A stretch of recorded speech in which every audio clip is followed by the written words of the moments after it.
And are you refreshed? Yes. Good. You're ready to continue? So tell us about winning the lottery. What does it feel like to be a vibrational match to winning the lottery? What would it feel like if something that hasn't happened would happen? What does it feel like to be in a place of something happening? There's a distinction that is important. So what does it feel like to be in the vibrational vicinity of winning the lottery? How do you feel being there? Capable of doing anything that I want. Feel how this feels. I'm capable of doing anything that I haven't done before. I'm capable. There's a little defiance in that. Can you feel it? I'm capable. I deserve it. It's defiant too. What does it feel like to be there? It would feel, still feels future tense. You and everybody else, just about, have been facing reality, so it doesn't feel like the place you are. It feels like the place that you want to be, but it feels to you like you need to win the lottery and then you'll be there. But that isn't the way the law of attraction works. You've got to vibrationally be there, and then the means comes. So try to describe what it feels like to be in that vibrational vicinity. Can you feel what we're getting at? If I need it, I'm not there. If I want it, I might be there. If I'm justifying it, I'm for sure not there. If I'm appreciating it, I'm there. If I expect it, I'm there. If I need it to compensate for something, I'm not there. In other words, you have to find a way of working the kinks out of your own vibration. You have to vibrationally be there. Most people say, Abraham, I want to be over there. And we say, well, tell us what it's like to be over there. And they say, I can't, I'm over here. Well, but what would it like to be over there? Well, I don't know. Give me the jackpot and I'll tell you later. You have to stop doing the thing you do that keeps you from being there. And that thing that you do that keeps you from being there is a practice thing. How do you feel about people who are magnificently, let's use a different word. How do you feel about people who are excessively wealthy? How do you feel about really, really rich people?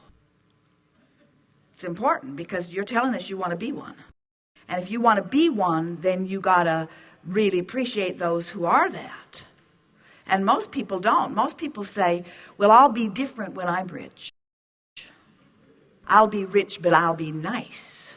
But they're rich and not so nice. And we say there's vibrational discord going on in there, isn't there? Some kinks that have to be worked out. In other words, you can't need and be in a place of desire at the same time. They're different frequencies. You can't ask a question and have an answer at the same time. They're different frequencies. You can't be aware of not enough money and be in a place of receiving plenty of money. They're different frequencies. So you have to practice the frequency, and then the winning lottery ticket comes into your experience, you see.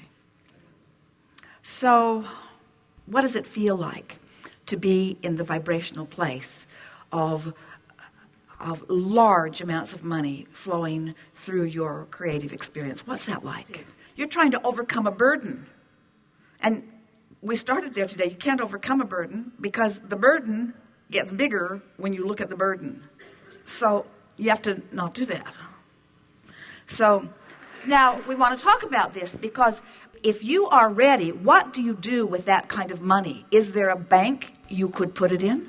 And how much do they insure your money for in that bank? So, just in this short conversation, you went from someone who was not a vibrational match because it's something that you feel that you deserve or that you need and it would relieve burden, to someone who owns it, who feels it, who knows what to do with it. Just that much conversation shifted the vibration of your being significantly. Now you're inside the vortex. The money is yours, and we want to say to you, it is. We are not kidding you even a little bit. The work is done. The work is done.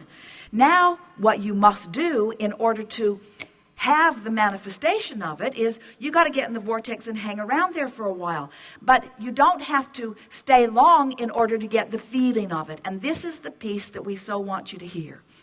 if we have convinced you of the reality of this vortex, and if we have convinced you of the rightness of what you've put there and the claim that you have laid on it, because it would not exist if it were not for you and if you had not put it there. In other words, it's there and it's real. If we have convinced you of that, then just knowing it has to give you ease. Just knowing it has to make you proud. Just knowing it has to make you strong and sure. Just knowing it has to make you feel more alive. Just knowing what you've done, because we know what you have done and we are conveying what you have done. If you can know what you've put there, and if you can know what you have done, and you can lay emotional claim to it by feeling the exhilaration that you can see and you can feel that we feel, we're not kidding you about this. Can you feel the realness of what we know about what you've done? We're not just making this up. We are reflecting back to you the realness of what you have done. And when you know it, even to the slightest degree that we know it now,